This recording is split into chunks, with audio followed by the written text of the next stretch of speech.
good. You're good. Sucks to be a revolutionary in America, doesn't it?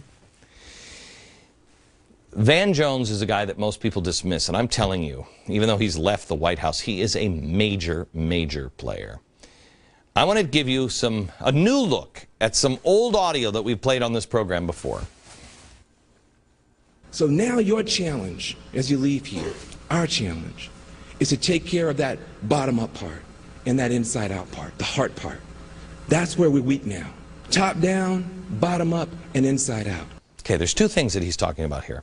This is not a random theory. This is not just Van Jones. This is a blueprint for the radical left. Okay, and actually it is, it is exactly, it is how the Czech Republic fell into communism in 1948.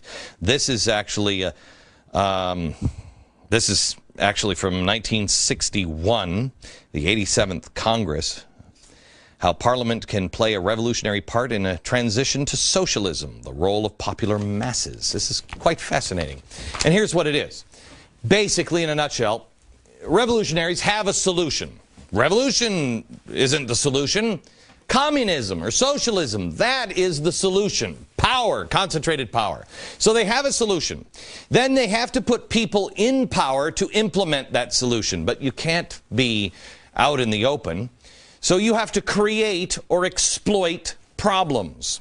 What was it that, what's his name said, never let a crisis go to waste?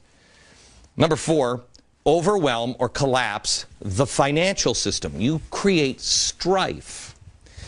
5, you encourage riots, or you just plan them. You coordinate them. And then people cry out for a solution, which brings you here. They have the solution and the people in power to implement it. Got it? Bottom up, top down, inside out. The heart part, as he said. I'll get to that one here in a second, because this, what I just showed you, this is E1. This is education. Once you know this, everything changes. You start to see the world differently. That's why education must happen. Go to glennbeck.com and read more. All of our footnotes on this show, I'm going to share with you. You need to see it. You apply it, and you see how history is repeating. The world opens up, but there's more to it. There is empowerment. Not enlightenment, empowerment. Listen to Van Jones again. There's a sense that we're not healed from some historical traumas. We've been trained not to have power.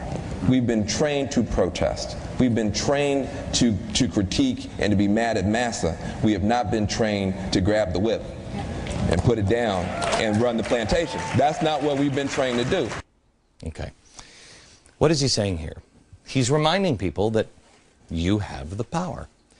Once you realize, and as he says, the heart part, once you realize and you change your heart that, wait a minute, I have the power.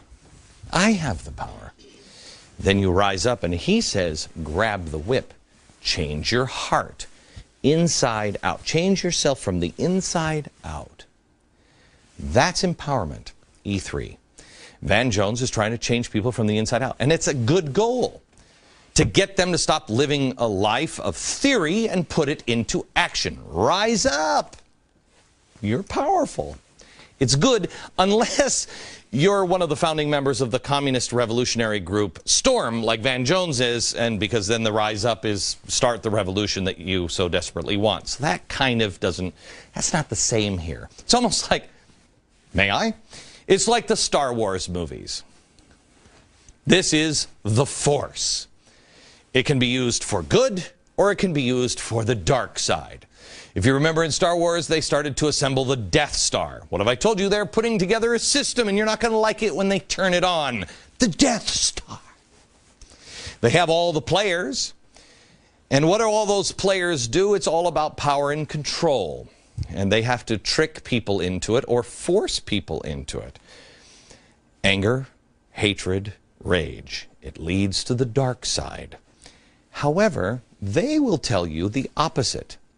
Feel your anger. Feel your rage. I'm sorry, I'm confused. I'm not sure if that's the emperor of the dark side or Francis Fox Piven. Here's what she said just in an article last month in The Nation. Quote, before people can mobilize for collective action, they have to develop a proud and angry identity. Feel your anger. That's what Darth Vader was saying, and the Emperor. I'm telling you that that leads to the dark side. Feel your anger? Feel your rage? No, no. Let me tell you what Yoda said to Luke.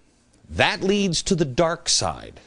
So, now, who is Frances Fox Piven? Because you have to understand, because they'll tell you to dismiss. Don't. But to understand Frances Fox Piven, you have to go back to the 1960s. There were riots in the streets in the 1960s. I was born in 1964. Frances Fox Piven was a professor at Columbia University at this time. Let's start with the 68 Chicago DNC riots. By the way, did you know in 1968 the riots in Chicago, that was 8/28? Isn't that interesting? Did they know that was Martin Luther King's speech day? Anyway, it was organized by the National Mobilization Committee to End the War in Vietnam's Involvement, an umbrella organization for SDS.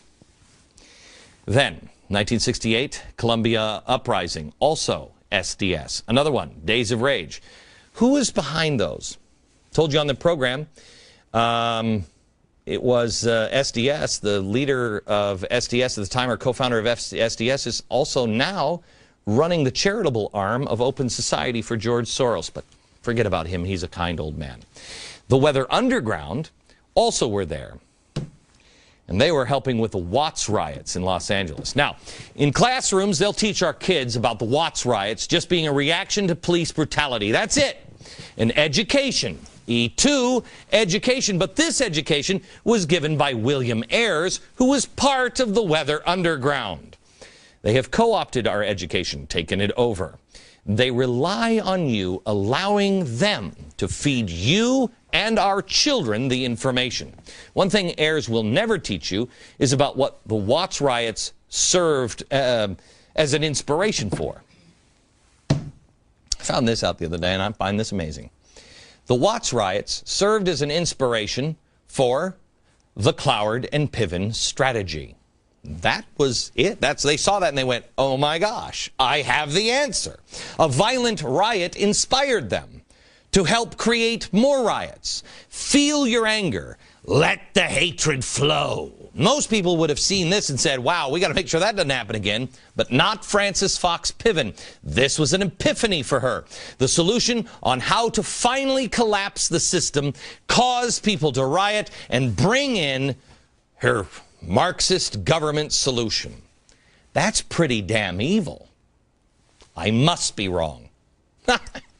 No. Surprisingly, I'm not. Don't take my word for it. Do your own homework on Frances Fox Piven, E2, education. You need to know who she is, however, and what's coming next. We will expose that when we come back.